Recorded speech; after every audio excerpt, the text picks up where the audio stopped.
Buenos días, mis queridos hermanos.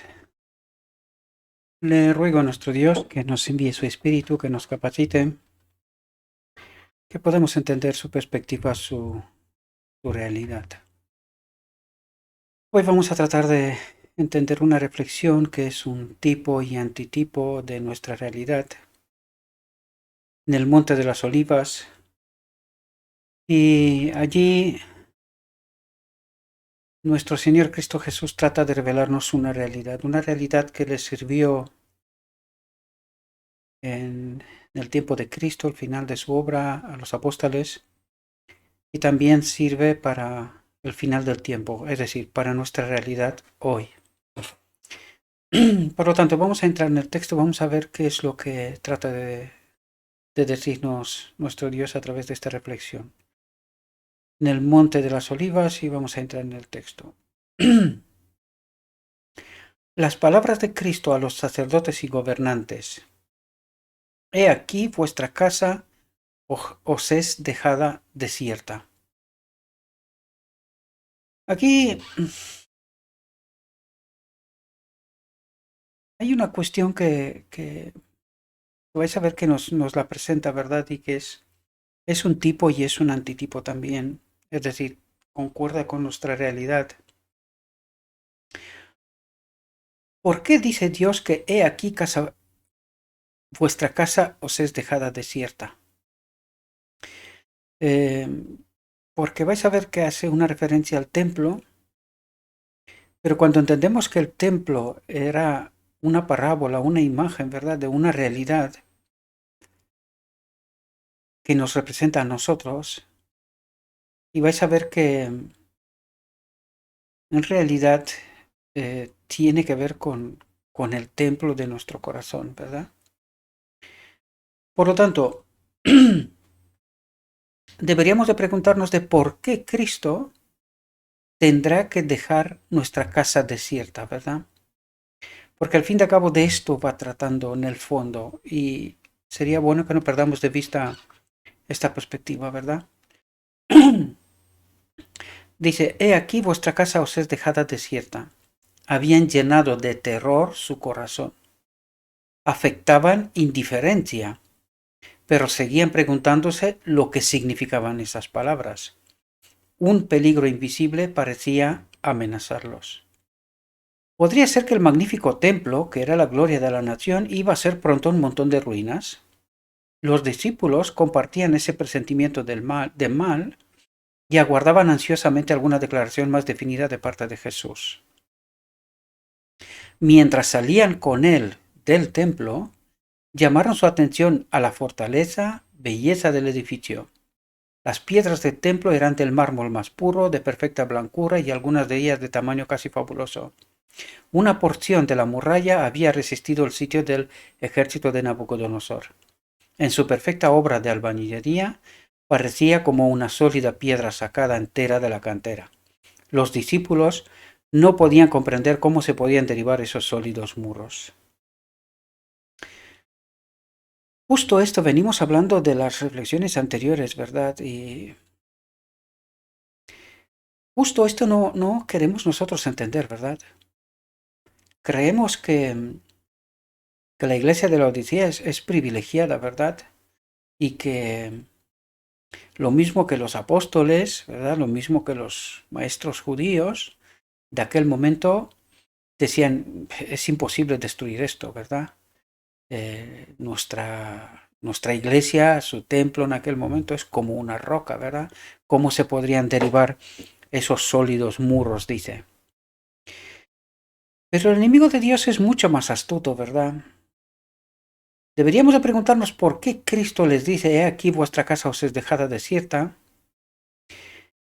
Y si esta realidad, porque vamos a ver que lo está diciendo, esta realidad nos puede pasar a nosotros o nos ha pasado a nosotros. Porque creo que no entendemos el fondo del asunto. Por eso os dije yo, he aquí vuestra casa os dejada desierta, os es dejada desierta, porque en realidad es la presencia de su espíritu en este templo lo que en realidad importa. Y no el templo físico o la iglesia física, ¿no? sino cómo se manifiesta la ley en medio del templo de aquel momento y en medio de nuestra iglesia en este momento. Porque en realidad eso es lo que realmente importa. ¿Qué propósito tiene una iglesia? De predicar el Evangelio. Y si esta iglesia no vive el Evangelio, o si vive un Evangelio contaminado, ¿predica el mensaje, el auténtico mensaje de Dios? ¿Tiene alguna relevancia? Pues esto los ha pasado a ellos y esto nos pasa a nosotros también. No es porque dé gusto decir esas cosas, pero necesitamos entender la realidad, queridos hermanos. Por eso se nos presentan todos esos textos, esa historia, qué es lo que les pasó a ellos, para que nosotros hoy tengamos esa capacidad de entender y estar sobre aviso qué es lo que nos puede o nos ha pasado ya, ¿verdad? Dice, al ser atraída la atención de Cristo a la magnificencia del templo, ¿cuáles no deben haber sido los pensamientos que guardó para sí aquel que había sido rechazado? Y es justo este es el asunto, porque ni ellos en aquel momento se dieron cuenta de qué es lo que estaba pasando, y la iglesia de la Odisea tampoco entiende, ¿verdad? En nuestra historia ha pasado un momento en donde hemos experimentado lo mismo que ellos y ni siquiera le damos la importancia que tiene, la relevancia que tiene, y porque no entendemos aquel asunto, tampoco entendemos qué es lo que nos pasa hoy, ¿verdad? Y es más, rechazamos creer que nos pasa algo, lo mismo que ellos. Este templo no puede ser derivado, ¿verdad? Sin comprender de qué iba la cosa, ¿verdad? El espectáculo que se le ofrecía era hermoso en verdad, pero dijo con tristeza, lo veo todo. Los edificios son de veras admirables. Me mostráis esas murallas como aparentemente indestructibles. Pero escuchad mis palabras. Llegará el día en que no será dejada aquí piedra sobre piedra que no sea destruida. Y este es el tipo y nuestra realidad es el antitipo. Las palabras de Cristo habían sido pronunciadas a oído de gran número de personas, pero cuando Jesús estuvo solo, Pedro, Juan, Santiago y Andrés vinieron a él mientras estaba sentado en el monte de las Olivas. Dinos, le dijeron, ¿cuándo serán estas cosas? ¿Y qué señal habrá de tu venida y del fin del mundo? En su contestación a los discípulos, Jesús no consideró por separado la destrucción de Jerusalén y el gran día de su venida. Es decir, no lo explicó por separado, sino que lo explicó mezclado en conjunto, ¿verdad? Dice, mezcló la descripción de estos dos acontecimientos. Si hubiese revelado a sus discípulos los acontecimientos futuros como los contemplaba él, no habrían podido soportar la visión. Por misericordia hacia ellos, fusionó la descripción de las dos grandes crisis, dejando a los discípulos estudiar por sí mismos el significado. Sin embargo, aquí tenemos que ver algo y entender algo, mis queridos hermanos. La iglesia de la Odisea, a través del Espíritu y Profecía, se le dio toda esta revelación que a los apóstoles no se los dio en aquel momento, ¿verdad? Pero nosotros, a través del Espíritu y Profecía, sabemos casi a detalle lo que está por acontecer. Aún así, la iglesia, y lo vamos a ver, está totalmente desprevenida, creyendo que sí que está prevenida. Pero desgraciadamente no, y esto es porque no entendemos la obra del enemigo de Dios, ¿verdad? Cuando se refirió a la destrucción de Jerusalén, sus palabras proféticas llegaron más allá de este acontecimiento hasta la conflagración final de aquel día en que el Señor se levantará de su lugar para castigar al mundo por su iniquidad, cuando la tierra revelará sus sangres y no encubrirá más sus muertos. Este discurso entero no fue dado solamente para los discípulos, sino también para aquellos que iban a vivir en medio de las últimas escenas de la historia de esta tierra. Por lo tanto, tipo antitipo, ¿verdad? La realidad de ellos y la realidad nuestra. Volviéndose a los discípulos, Cristo dijo: mirad que nadie os engañe, porque vendrán muchos en mi nombre diciendo yo soy el Cristo, y a muchos engañarán. Muchos falsos mesías iban a presentarse pretendiendo realizar milagros y declarando que el tiempo de la liberación de la nación judía había venido. Iban a engañar a muchos. Las palabras de Cristo se cumplieron. Entre su muerte y el sitio de Jerusalén aparecieron muchos falsos mesías. Pero esta amonestación fue dada también a los que viven en esta época del mundo. Los mismos engaños practicados antes de la destrucción de Jerusalén han sido practicados a través de los siglos y lo serán de nuevo. Justamente estos días ha aparecido un Mesías en Israel, ¿verdad?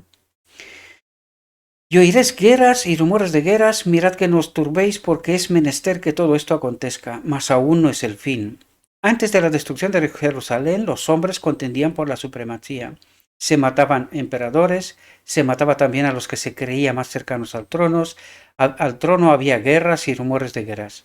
Es menester que todo esto acontezca, dijo Cristo, mas aún no es el fin de la nación judía como tal, porque se levantará nación contra nación y reino contra reino, y habrá pestilencias y hambres y terremotos por los lugares, y todas esas cosas son principios de dolores.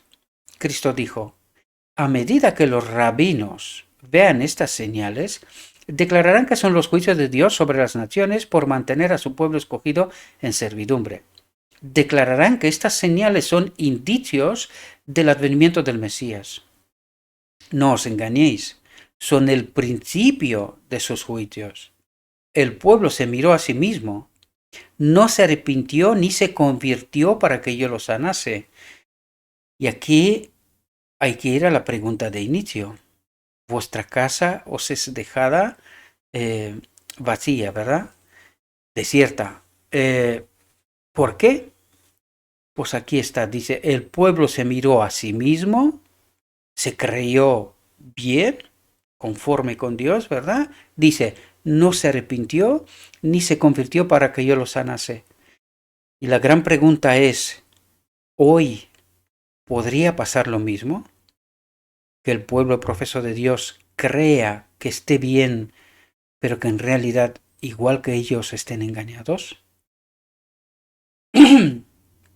Las señales que ellos presenten como indicios de su liberación de la servidumbre os serán señales de su destrucción. Entonces os entregarán para ser afligidos y os matarán, y seréis aborrecidos de todas las gentes por causa de mi nombre. Y muchos entonces serán escandalizados y se entregarán unos a otros, y unos a otros se aborrecerán. Todo esto lo sufrieron los cristianos. Habrá que preguntarse, ¿puede pasar esto hoy? En medio de su pueblo, ¿verdad? Dice, hubo padres y madres que traicionaron a sus hijos, e hijas e hijos que traicionaron a sus padres. Amigos hubo que entregaron a sus amigos al Sanedrín. Los perseguidores cumplieron su propósito, y ahí está la clave, matando a Esteban, Santiago y otros cristianos. Y esta es la clave, queridos. Nosotros no nos hacemos esta pregunta, aunque lo utilizamos en nuestros sermones, ¿verdad? Los maestros de Israel la utilizan y dicen, el fin de la historia de Israel se terminó con matar a Esteban, a Santiago y a los demás. Y no nos hacemos la pregunta, ¿y qué nos pasó a nosotros en 1888? Puede ser que esta historia se haya repetido también en medio de nosotros y que esto sea también la explicación de por qué nos está pasando lo que nos está pasando. Porque ellos tuvieron hasta el año 70 un tiempo de relativa paz, de tranquilidad. Nosotros después de 1888 hemos tenido tiempo. La pregunta es, ¿supimos aprovechar este tiempo? ¿O estamos tan engañados y desprevenidos que ellos? Y vamos a ver qué nos dice Cristo, ¿verdad? Porque nosotros decimos muchas cosas, Pero aquí lo importante es qué nos dice Cristo. Lo escrito está, ¿verdad? Dice, mediante sus siervos, y es interesante, ¿a quién considera el siervos? A Esteban, a Santiago y a los demás cristianos, dice. Mediante sus siervos, Dios dio al pueblo judío una última oportunidad de arrepentirse. ¿Estará pasando esto hoy también? Se manifestó por medio de sus testigos cuando se los arrestó, juzgó y encarceló. Sin embargo, sus jueces pronunciaron sobre ellos la sentencia de muerte. Eran hombres de quienes el mundo no era digno. ¿Y de quién está hablando aquí? Porque no está hablando de Cristo. Está hablando de sus mensajeros, de sus siervos, ¿verdad? Esteban, Santiago y todos los demás cristianos. Y dice, eran hombres de quienes el mundo no era digno. Y matándolos, los judíos crucificaban de nuevo al Hijo de Dios. ¿Nos ha pasado esto a nosotros también? ¿Verdad? Y le restamos toda la importancia que en realidad tiene lo que ha pasado en 1888 en Minneapolis. Así sucederá nuevamente, dice. Las autoridades harán leyes para restringir la libertad religiosa, asumirán el derecho que pertenece a Dios solo, pensarán que pueden forzar la conciencia que únicamente Dios debe regir. Aún ahora están comenzando y continuarán esta obra hasta alcanzar el límite que no pueden pasar. Dios se interpondrá en favor de su pueblo leal, y esto es una clave sumamente importante, de su pueblo leal.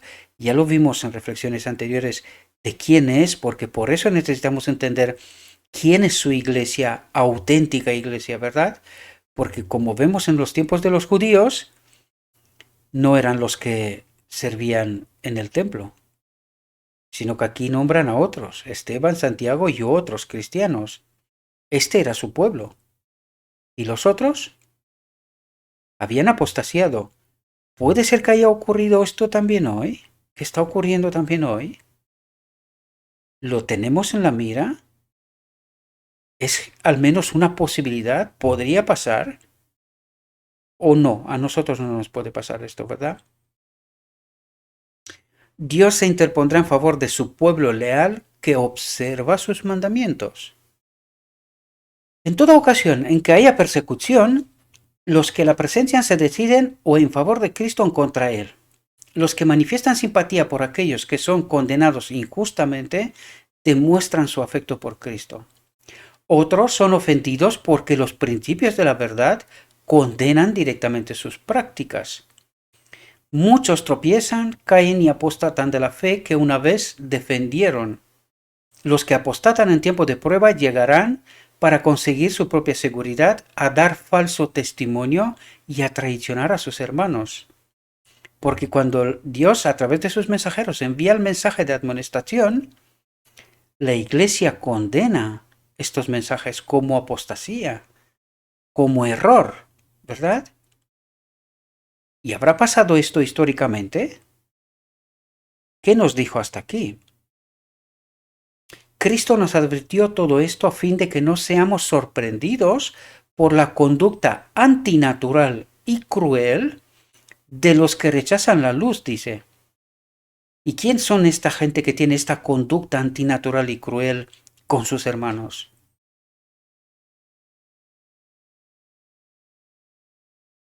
¿La iglesia oficial? ¿Organizada? ¿Verdad?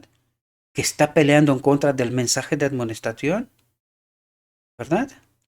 Cristo dio a sus discípulos una señal de la ruina que iba a venir sobre Jerusalén y les dijo cómo podían escapar. Cuando vieres a Jerusalén cercada de ejércitos, sabed entonces que su destrucción ha llegado. Entonces los que estuvieren en Judea huyan a los montes, y los que en medio de ella váyanse, y los que estén en los campos no entren en ella, porque estos son días de venganza, para que se cumplan todas las cosas que están escritas. Dice, son días de venganza. Aquí tenemos que entender una realidad.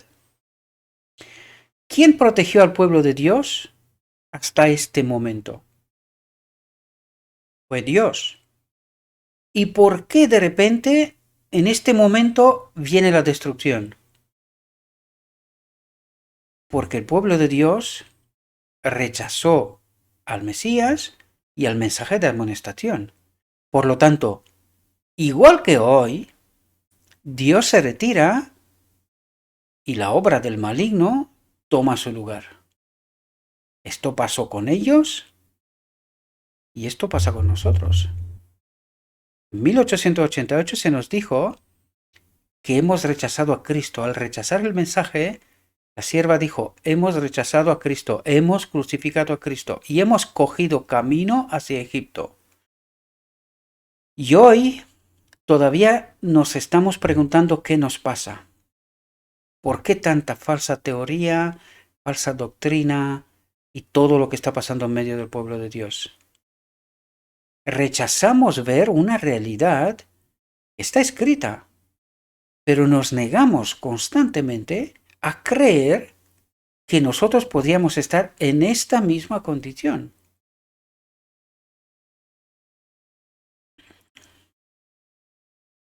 Esta advertencia fue dada para que la recordasen 40 años más tarde, en ocasión de la destrucción de Jerusalén en el año 70, ¿verdad?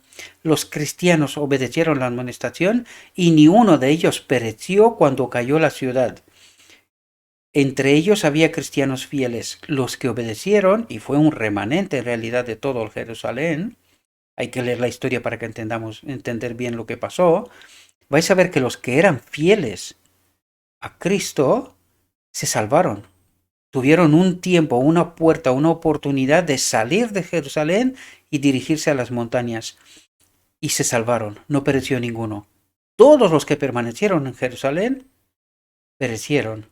¿Y en qué condiciones? Hay que leer la historia para entender qué pasó en aquel momento. Y recordad, es el tipo del antitipo. Orad pues que vuestra huida no sea en invierno ni en sábado, dijo Cristo. El que hizo el sábado no lo abolió clavándolo en su cruz. El sábado no fue anulado por su muerte.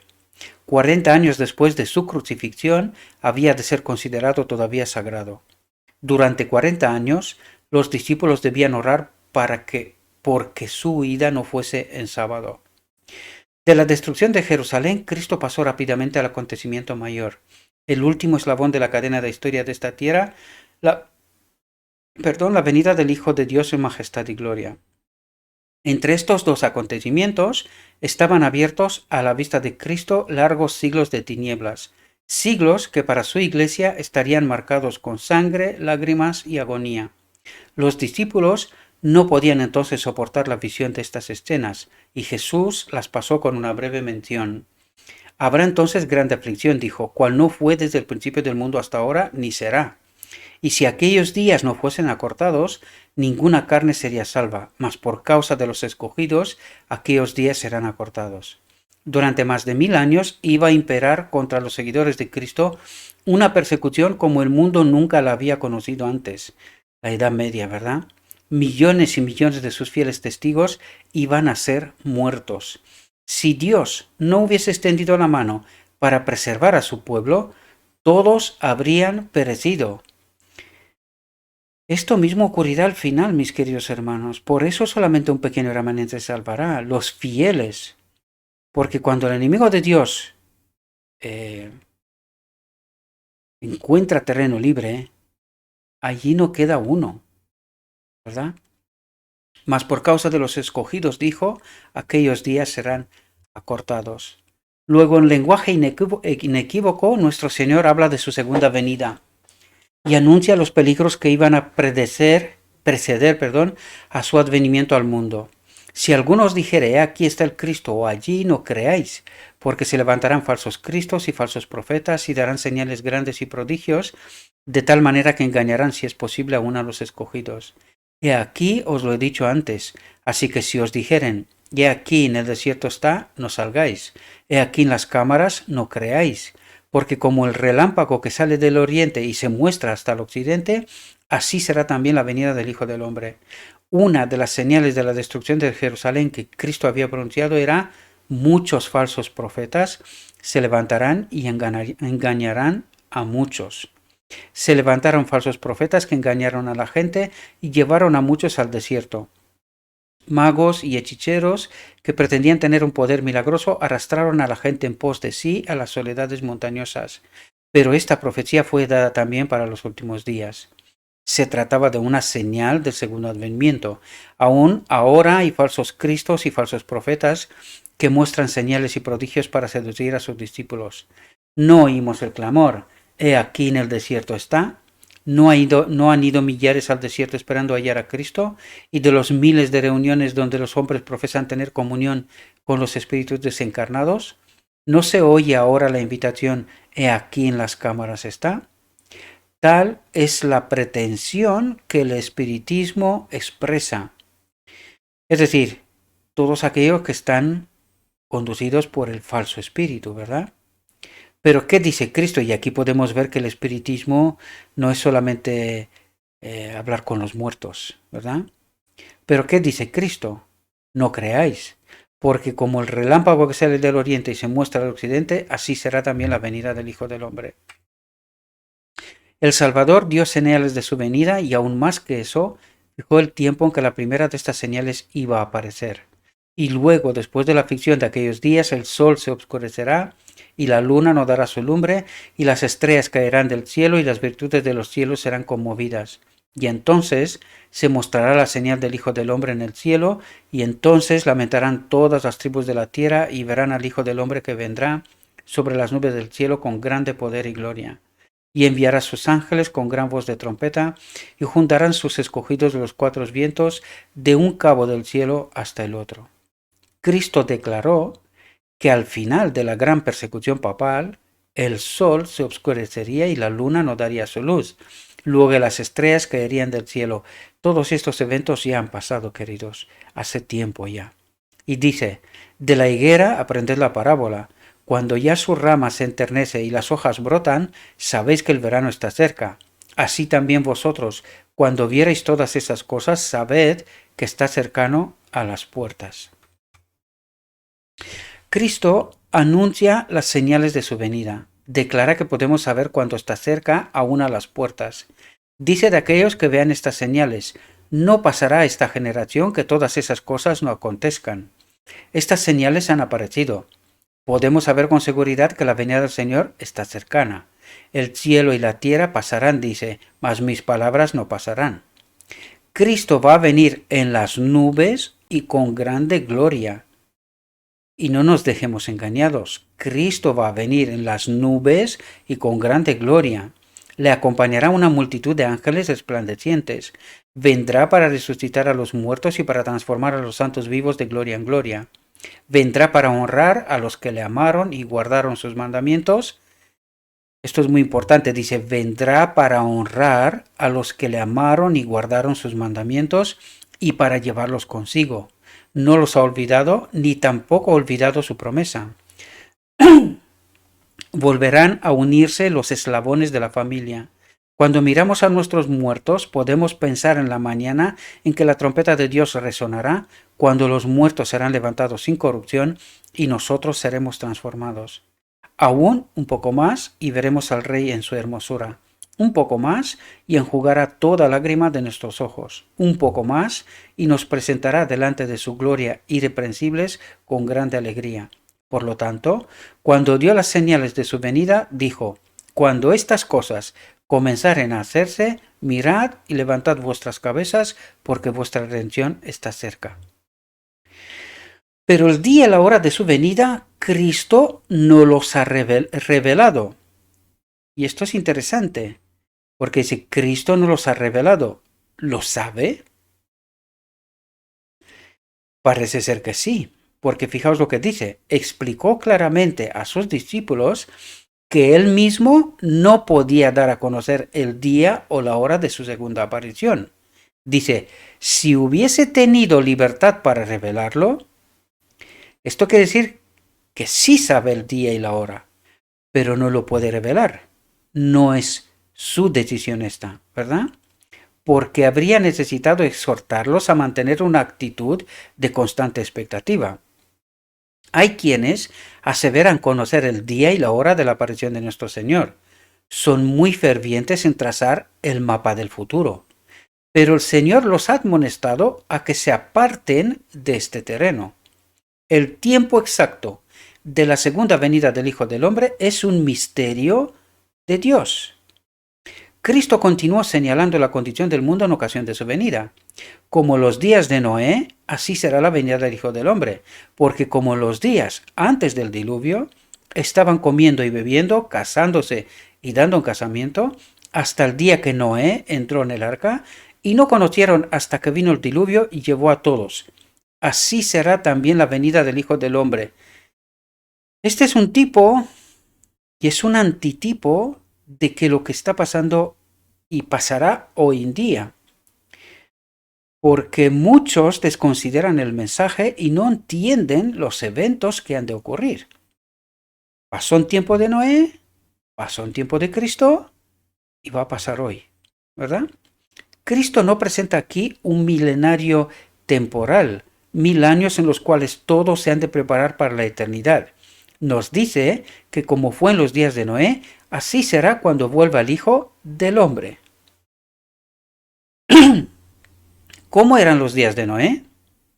Vio Jehová que la malicia de los hombres era mucha en la tierra, y que todo designio de los pensamientos del corazón de ellos era de continuo solamente al mal. Los habitantes del mundo antidiluviano se apartaron de Jehová y se negaron a hacer su santa voluntad. Siguieron sus propias imaginaciones profanas e ideas pervertidas, y a causa de su perversidad fueron destruidos. Y hoy el mundo está siguiendo el mismo camino. No ofrece señales halagüeñas de gloria milenaria. Los transgresores de la ley de Dios están llenando la tierra de maldad, dice. Sus apuestas, sus carreras de caballos, sus juegos, su disipación, sus prácticas concupiscentes, sus pasiones indomables están llenando rápidamente el mundo de violencia. En la profecía referente a la destrucción de Jerusalén, Cristo dijo, y por haberse multiplicado la maldad, la caridad, el amor, no lo puse yo, los corchetes están en original, ¿verdad? El amor de muchos se resfriará o se enfriará, ¿verdad? Mas el que perseverare hasta el fin, este será salvo. Y será predicado este evangelio del reino en todo el mundo por testimonio a todos los gentiles, y entonces vendrá el fin. Esta profecía volverá a cumplirse. La abundante iniquidad de aquel día halla su contraparte en esta generación. Lo mismo ocurre con la predicción referente a la predicación del Evangelio. Antes de la caída de Jerusalén, Pablo, escribiendo bajo la inspiración del Espíritu Santo, declaró que el Evangelio había sido predicado a toda criatura que está debajo del cielo. Así también ahora. Antes de la venida del Hijo del Hombre, el Evangelio eterno ha de ser predicado a toda nación y tribu y lengua y pueblo. Dios ha establecido un día en el cual ha de juzgar al mundo. Y aquí la pregunta clave es, ¿cuál es ese día? Fijaos lo que nos dice. Dice, Cristo nos dice cuándo ha de iniciarse ese día. ¿Y entendemos nosotros cuál es ese día? ¿Cuándo ha de iniciarse el tiempo de juzgar al mundo?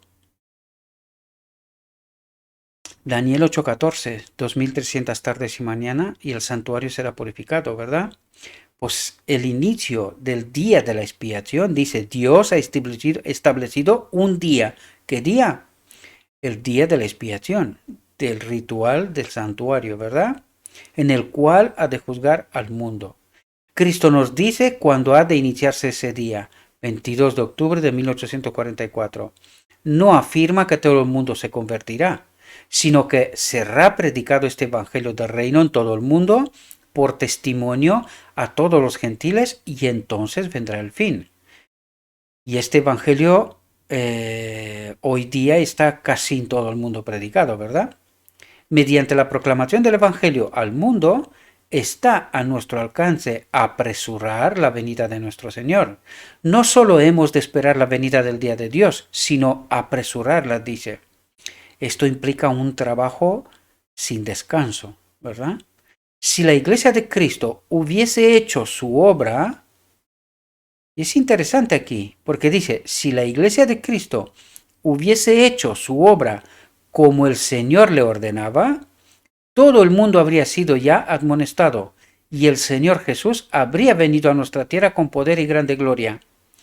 ¿Y de qué nos habla aquí?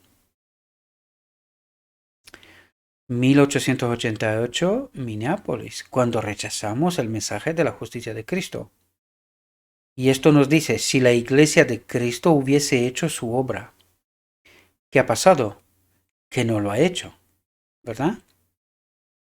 Después que hubo indicado las señales de su venida, Cristo dijo, cuando viereis hacer estas cosas, conoced que está cerca a las puertas. Mirad, velad y orad.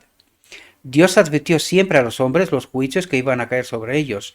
Los que tuvieron fe en su mensaje para su tiempo y actuaron de acuerdo con ella, en obediencia a sus mandamientos, escaparon a los juicios que cayeron sobre los desobedientes e incrédulos.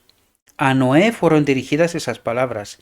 Entra tú y toda tu casa en el arca, porque a ti he visto justo delante de mí. Noé obedeció y se salvó. Este mensaje llegó a Lot. Levantaos, salid de este lugar, porque Jehová va a destruir esta ciudad. Lot se puso bajo la custodia de los mensajeros celestiales y se salvó. Así también los discípulos de Cristo fueron advertidos acerca de la destrucción de Jerusalén. Los que se fijaron en la señal de la ruina inminente y huyeron de la ciudad escaparon a la destrucción. Así también ahora hemos sido advertidos acerca de la segunda venida de Cristo y de la destrucción que ha de sobrecoger al mundo. Y atentos lo que nos dice aquí, porque nos apunta a algo que el pueblo de Dios está totalmente desprevenido. Dice, los que presten atención a la advertencia se salvarán. ¿Y de qué nos habla, queridos? Porque hay algo que el pueblo de Dios no ha entendido, la boda del Cordero, el decreto divino. El pueblo de Dios entiende que la boda del Cordero estará en el cielo. Esto es un error. Es antes de la venida de Cristo. De hecho, la llama como la primera venida silenciosa. Y el pueblo de Dios no tiene ni idea de eso. Porque nos va a hablar de esto, ¿verdad? En unas cuantas ocasiones. Por cuanto no sabemos la hora exacta de su venida, se nos ordena que velemos. Bienaventurados aquellos siervos a los cuales, cuando el Señor viniere, hallaré velando. Los que velan esperando la venida de su Señor no aguardan en ociosa expectativa, dice. Esperan que pase el tiempo. Cristo vendrá y nosotros estamos esperando. De nada de eso. Nada de eso. La espera de la venida de Cristo debe inducir a los hombres a temer al Señor y sus juicios sobre los transgresores. Les ha de hacer sentir cuán grande pecado es rechazar sus ofrecimientos de misericordia. Es decir, han de dar un mensaje al mundo, ¿verdad? Los que aguardan al Señor purifican sus almas obedeciendo la verdad. ¿Y qué es lo que cree el pueblo de hoy? Que vamos a pecar hasta que Cristo viene, o que por fe, por creer, somos salvos, ¿verdad? Eso es lo que cree. Y aquí nos dice, los que aguardan al Señor purifican sus almas obedeciendo la verdad. Verdad sin contaminar, porque mucha gente cree que obedece la verdad, pero es que la verdad está contaminada y el pueblo de Dios no se da cuenta de esto, ¿verdad? Con la vigilancia combinan el trabajo ferviente, por cuanto saben que el Señor está a las puertas. Su celo se vivifica para cooperar con los seres divinos y trabajar para la salvación de las almas. Estos son los siervos fieles y prudentes que dan a la familia del Señor a tiempo su ración. Y eso es lo que tratamos de hacer en este ministerio, ¿verdad? Declaran la verdad que tiene aplicación especial a su tiempo. Dice, declara la verdad que tiene aplicación especial a su tiempo. Perdón, como Enoc, Noé, Abraham y Moisés declararon cada uno la verdad para su tiempo. así también los siervos de Cristo dan ahora la amonestación especial para su generación, para esta generación. Y lo que no entiende el pueblo de Dios, porque es que veo esto tan a menudo, mis queridos hermanos, estoy cansado, ¿verdad?, de tanto estudiar y tanto intentar advertir. El pueblo de Dios está mezclando el mensaje del lugar santo con el mensaje del lugar santísimo. Y aquí nos dice claramente que hay un mensaje especial para este momento. ¿En qué consiste la diferencia, mis queridos hermanos? Que todos aquellos que pasan al descanso con el mensaje del lugar santo, pues serán salvos, pero vía muerte, ¿verdad? Vía muerte. Pero la última generación, queridos, dice la última generación, purifican sus almas obedeciendo a la verdad. Y nosotros no entendemos que el mensaje de la última generación es la justicia de Cristo, la que nos hace obedientes, ¿verdad? Necesitamos experimentar esta conexión con Cristo. Y el pueblo de Dios mezcla el mensaje especial del día de la expiación con el mensaje del lugar santo. Y no entiende, está en una confusión tremenda. Y no se da cuenta de la realidad, no se da cuenta que esta generación ha de experimentar la impecabilidad. Ni se lo cree. Cuando escucha esta palabra se les ponen los pelos de punta. Pero no entienden que si no acudirán a la boda del Cordero, si no se preparan para este evento, no tendrán, o sea, no entrarán a la boda del Cordero, no, el decreto divino no tendrá ninguna influencia sobre ellos y serán perdidos. Porque no han entendido el mensaje especial para esta generación, para el día de la expiación, que no es la justificación por la fe, sino que es la justicia de Cristo. Son dos conceptos totalmente diferentes. Y el pueblo de Dios está en una confusión tremenda. El enemigo está haciendo muy bien su trabajo. ¿Quién no está haciendo su trabajo? El pueblo de Dios, ¿verdad? Y pretende ser salvo y no entiende que la historia se repite. Por eso nos cuenta lo que nos cuenta y termina con nosotros, ¿verdad? Para ayudarnos a entender realidades profundas a las cuales el pueblo de Dios se niega. Toma estas cosas como si fueran solo historia, nos cuenta cosas que pasó entonces y, en fin, para que sepamos, ¿no? Como simple conocimiento. Y no entendemos que es una advertencia para nosotros. Y que nosotros no entendimos, igual que ellos, el mensaje que correspondía para su momento. Esteban, Santiago, los otros, ¿verdad? En lugar de aceptar aquello, mató a Cristo, a Esteban y a todos los demás. Y con esto selló su destino. ¿Qué hicimos nosotros? Más de lo mismo. Porque esto es lo que hicimos en 1888. Y por esto estamos en tal confusión hoy. No entendemos el mensaje especial de la justicia de Cristo hoy. ¿Y qué propósito tiene este mensaje? ¿Verdad? Para el pueblo de Dios. ¿Cómo el pueblo de Dios purifica sus almas obedeciendo la verdad? Verdad sin contaminar. Porque la gente cree que leyéndose la Biblia ya está, lo tiene claro. ¿Y qué crees que ha hecho el enemigo de Dios? Confusión, teorías, doctrinas falsas. Por eso no entendemos. Pero Cristo presenta otra clase. Y si aquel siervo malo dijera en su corazón, mi Señor se tarda en venir, y algunos se piensan que nosotros vamos diciendo esto literalmente. Pero ¿qué votamos en el Congreso, en el último Congreso? Que la venida de Cristo no es inminente. ¿Es el equivalente a mi Señor se tarda en venir? ¿Es el equivalente? Pues lo hicimos, queridos, lo hicimos en el último Congreso. Y comenzaré a herir a sus consiervos, dice. ¿Y cuándo pasa esto? Pues comenzar a herir a sus consiervos, ¿sabes cuáles son? Los que han entendido el mensaje especial de este momento, lo predican y todos los demás los marginalizan, los expulsan, los considera herejes, equivocados. De esto nos habla. ¿Pero entendemos? No entendemos, ¿verdad? Creemos que aquí habla de a saber quién. no entiende que esto se trata del pueblo de Dios, de lo que está ocurriendo justo en el pueblo de Dios. Y aún a comer y a beber con los borrachos. Es decir, como Cristo, pues hombre, ya vendrá en algún momento, pues nosotros de momento hay que vivir aquí, ¿verdad? Hay que disfrutar de lo que hay, por si acaso, ¿no?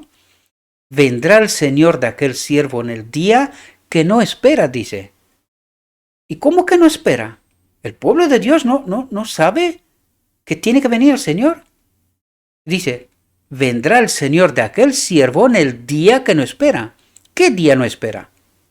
La boda del Cordero, el decreto divino, ¿verdad? No lo entendimos. Alguien nos engañó y nos dijo que la boda del Cordero, después que viene Cristo en el cielo. Y del decreto divino ni os cuento, ni saben que existe. ¿Y es eso lo que nos está hablando? El mal siervo dice en su corazón, mi Señor se tarda en venir. No dice que Cristo no vendrá. No dice. Lo que dice es que no vendrá inminente. Su venida no es inminente. Ya vendrá, pero en algún momento, ¿verdad? No se burla de la idea de su segunda venida, pero en su corazón y por sus acciones y palabra, ¿entendemos? Declara que la venida de su Señor tarda. ¿Pero entiende de por qué tarda? Nos lo dijo antes. Él nos mandó un mensaje. Lo rechazamos. ¿Tardó el Señor o fuimos nosotros los que rechazamos el mensaje? Y para que esto cambie, ¿tiene que hacer algo la Iglesia de Dios, el pueblo de Dios? ¿Entendimos esta realidad? No, ¿verdad? Destiera del ánimo ajeno la convicción de que el Señor va a venir prestamente. Es que casi no lo está diciendo. Pero ¿alguien está atento a lo que nos dice? ¿Está alguien atento a esto? ¿Entendimos nosotros esto? ¿Cómo llegamos a votar en la conferencia general que la venida de Cristo no es inminente? ¿Y cómo es? Y esto nos dice, queridos, esto va con nosotros. ¿Pero lo entendimos? Pues no, porque dice por sus palabras y por sus acciones, por sus frutos, ¿verdad? Esta es la regla de medir correcta, la vara de medir correcta, ¿verdad?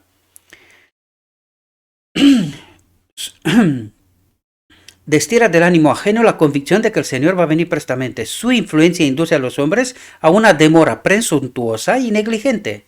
Los confirman su mundanalidad y estupor. Las pasiones terrenales y los pensamientos corruptos se posesionan de su mente. ¿Cuáles son estas pasiones terrenales y pensamientos corruptos? Pecamos hasta que Cristo viene, por lo tanto, a vivir, ¿verdad? Total, no podemos hacer nada, a vivir. Sí. El mal siervo come y bebe con los borrachos y se une con el mundo en la búsqueda de placeres. Y cuando dice el mal siervo come y bebe con los borrachos, ¿de qué habla? ¿El vino de Babilonia? ¿Come de su doctrina y bebe? ¿Hará referencia a esto? ¿O se refiere a la comida normal? ¿Qué pensáis? No estamos atentos, queridos, y no entendemos. Y esto es lo que nos está pasando. Que falsa doctrina se ha metido en medio de nosotros. Por eso no entendemos. Justo hace un ratico estaba hablando yo con un compañero mío. Y le dije, por culpa de la doctrina de la Trinidad, la gente no logra entender qué es lo que tiene que pasar en el final del día de la expiación, en la boda del Cordero y en el decreto divino, que es el mismo evento. No entienden. No entienden quién es el Espíritu Santo. No entienden la naturaleza de Cristo y quién es Cristo. No entienden. Y bebemos y comemos nosotros con los borrachos, ¿verdad? Los que han falsificado toda la doctrina y todo el Evangelio. Y se une con el mundo, dice, en la búsqueda de placeres. Hiere a sus consiervos acusando y condenando a los que son fieles a su maestro. ¿Y pasa esto en medio de nosotros? ¿Cuánta gente hoy es expulsada de la iglesia porque está reclamando las falsas doctrinas y las falsas enseñanzas de sus maestros? ¿Cuánta gente? ¿De quién habla aquí Cristo? ¿Estamos atentos? No. Seguimos durmiendo en el dormitorio denominacional, ¿verdad? Nosotros tenemos la verdad y no hay ningún tipo de problema. Y esto está escrito, quién sabe, para alguien, pero no es para nosotros. Hiera a sus consiervos acusando y condenando a los que son fieles a su maestro. Se asocia con el mundo, siendo semejantes. ¿Ecumenismo? ¿Estará hablando de ecumenismo? ¿De cuándo son estas palabras? ¿Sabía Cristo de antes lo que está por venir? ¿Y entiende el pueblo de Dios esta realidad? Dice, se asocia con el mundo, siendo semejantes, participan juntos en la transgresión.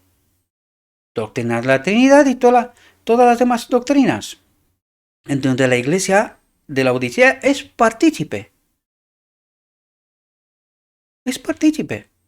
Lo niega, pero es verdad. Esto ya tendría que decir algo. Alguien aquí miente. Alguien transmite un falso mensaje. Y la iglesia duerme confiando en sus maestros. Es una asimilación temible, dice. Juntamente con el mundo queda entrampado. ¿Quién? El pueblo de Dios. Se nos advierte, vendrá el Señor de aquel siervo a la hora que no sabe, y en verdad no sabe, y le cortará por medio y pondrá su parte con los hipócritas. Pero ellos dicen, no, si nosotros somos el pueblo de Dios. ¿Y entendemos lo que nos está diciendo aquí? Porque esta es nuestra realidad. ¿Entendemos? ¿Aceptamos? Y si no velares, vendré a ti como ladrón, y no sabrás en qué hora vendré a ti. ¿De qué nos habla? La boda del Cordero, el decreto divino, ¿verdad? El advenimiento de Cristo sorprenderá a los falsos maestros. ¿Y por qué está diciendo esto? ¿No son los maestros del pueblo de Dios? ¿Cómo que dice, el advenimiento de Cristo sorprenderá a los falsos maestros? ¿De qué estará hablando? Están diciendo paz y seguridad como los sacerdotes y doctores antes de la caída de Jerusalén. Esperan que la iglesia disfrute de prosperidad terrenal y gloria. ¿Entendemos de lo que nos habla? Interpretan las señales de los tiempos como indicios de esto. Pero ¿qué dice la palabra inspirada? Vendrá sobre ellos destrucción de repente, dice. ¿Y es eso posible en el profeso pueblo de Dios?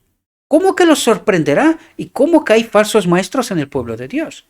Que predican paz y seguridad, tranquilos, nosotros tenemos la verdad. ¿Será verdad? ¿Quién engaña? ¿Cristo? ¿O los falsos maestros del pueblo profeso de Cristo? Despertemos, queridos, antes que sea demasiado tarde. Es un mensaje que rechazamos constantemente, me doy cuenta. Pero que sepa todo aquel que rechaza y se niega a aceptar este mensaje, que la negación en sí es una elección. Y espero que la entienda antes de que sea demasiado tarde.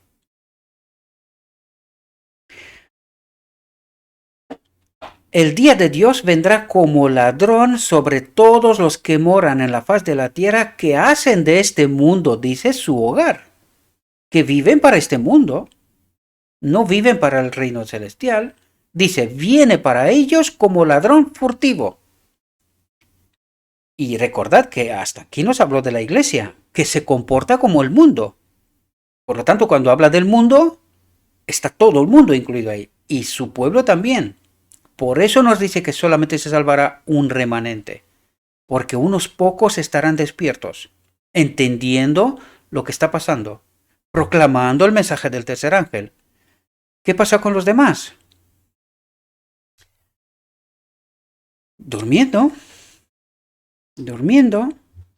¿verdad? No creyéndose que este mensaje va con nosotros.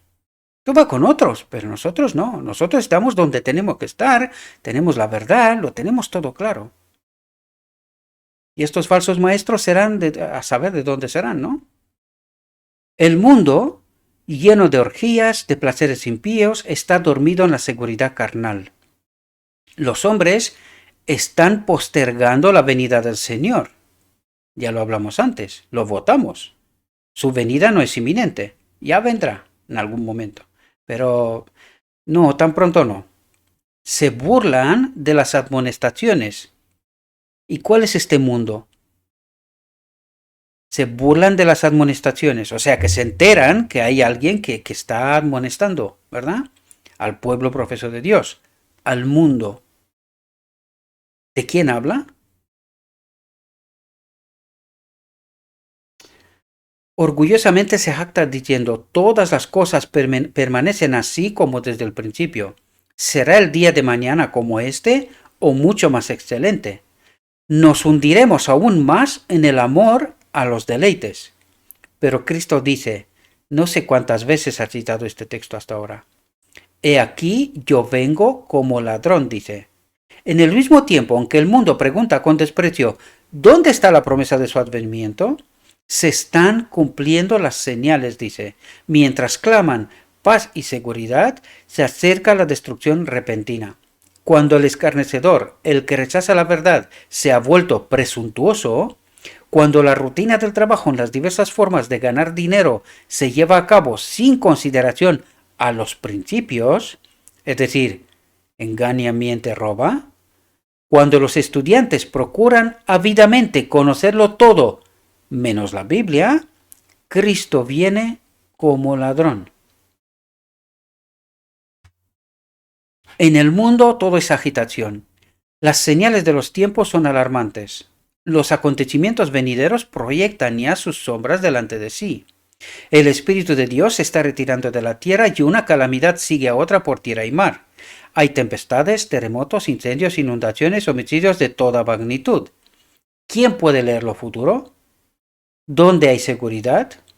No hay seguridad en nada que sea humano o terrenal. Rápidamente los hombres se están colocando bajo la bandera que han escogido. Inquietos, están aguardando y mirando los movimientos de sus caudillos. ¿Quiénes son estos? Los falsos maestros, ¿verdad? Hay quienes están aguardando, velando y trabajando por la aparición de nuestro Señor. Otra clase se está colocando bajo la dirección del primer gran apóstata. Pocos creen de todo corazón y alma que tenemos un infierno que rehuir y un cielo que ganar. ¿Por qué pecamos hasta que Cristo viene? La crisis se está acercando gradual y furtivamente a nosotros. El sol brilla en los cielos y recorre su órbita acostumbrada y los cielos continúan declarando la gloria de Dios. Los hombres siguen comiendo y bebiendo, plantando y edificando, casándose y dándose en casamiento.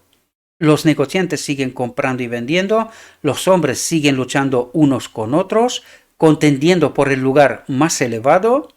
Los amadores de placeres siguen atestando los teatros, los hipódromos, los garritos de juego. Prevalece la más intensa excitación y sin embargo el tiempo de gracia está llegando rápidamente a su fin. Y cada caso está por ser decidido para la eternidad. Satanás ve que su tiempo es corto y que le queda mucho trabajo por hacer, ¿verdad? ¿Quién no ve esto? El pueblo profeso de Dios, ¿verdad? Ha puesto todos sus agentes a trabajar a fin de que los hombres sean engañados, seducidos, ocupados, hechizados, hasta que haya terminado el tiempo de gracia y se haya cerrado para siempre la puerta de la misericordia. Y en eso estamos. Solamente llegan hasta nosotros, a través de los siglos, las palabras amonestadoras de nuestro Señor desde el monte de las Olivas. Mirad por vosotros, que vuestros corazones no sean cargados de glotonería y embriaguez y de los cuidados de esta vida, y venga de repente sobre vosotros aquel día. Velad pues, orando en todo tiempo, que seáis tenidos por dignos de evitar todas esas cosas que han de venir y de estar en pie delante del Hijo del Hombre. ¿Y cómo se puede estar en pie delante del Hijo del Hombre? Teniendo el Espíritu en este templo, purificado, santificado. Sin Él, nadie podrá estar de pie en el día de su venida. Espero, mis queridos hermanos, que esta reflexión os haya podido ayudar. Os invito, como siempre, no tengáis en cuenta mis palabras. Id al texto, tratad de entender, analizad, reflexionad y en verdad tomad vuestras decisiones. Le ruego a nuestro Dios que nos envíe su Espíritu, que nos capacite para poder estudiar su palabra y entenderla, y que de esta manera, en verdad, la verdad tal como está en Jesús, podamos tomar la decisión correcta. Os deseo, mis queridos hermanos, que tengáis un próspero día y que en todo lo que os he dicho, os lo he dicho en nombre de Cristo Jesús. Amén.